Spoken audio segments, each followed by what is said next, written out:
ఆలోచించండి మీరు ఒకసారి.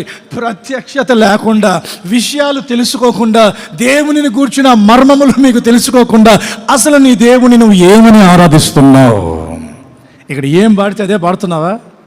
ఇక్కడ ఏం కొడితే అదే నువ్వు కొడుతున్నావా? ఇక్కడ ఏం మాట్లాడితే అదే నువ్వు మాట్లాడుతున్నావా? అది ఆదివారం మాత్రమే.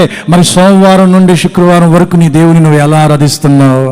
వాళ్ళ పాటగారు టీవీ పెట్టేస్తే అది మోగతానే ఉంటుంది, సీడీ పెట్టేస్తే అది మోగతానే ఉంటుంది.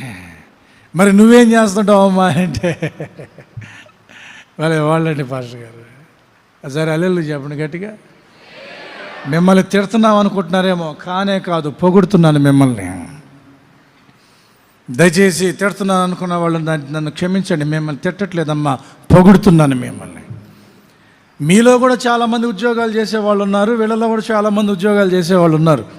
మరి ఇంటికి వచ్చిన తర్వాత ఆ చిన్న కుటుంబ ప్రార్థన అనేది ఎందుకు జరగదు ఇళ్లలో నాకు అర్థం కాదు. నేను ఎప్పుడన్నా చూడు ఆ మెట్ల కాడ కూర్చొని కాలువలో పోయే చేపలు చూస్తూనే ఉంటారు వీళ్ళు. ఎప్పుడన్నా చూడు ఆ మెట్ల కాడ కూర్చొని ఏ వ్యవహారాలు రా నాయన, పనికిమాలిన వ్యవహారాలు, నేను ఇంకా పోకూడదని ప్రభుత్వ తీర్మానం చేసేసుకున్నా.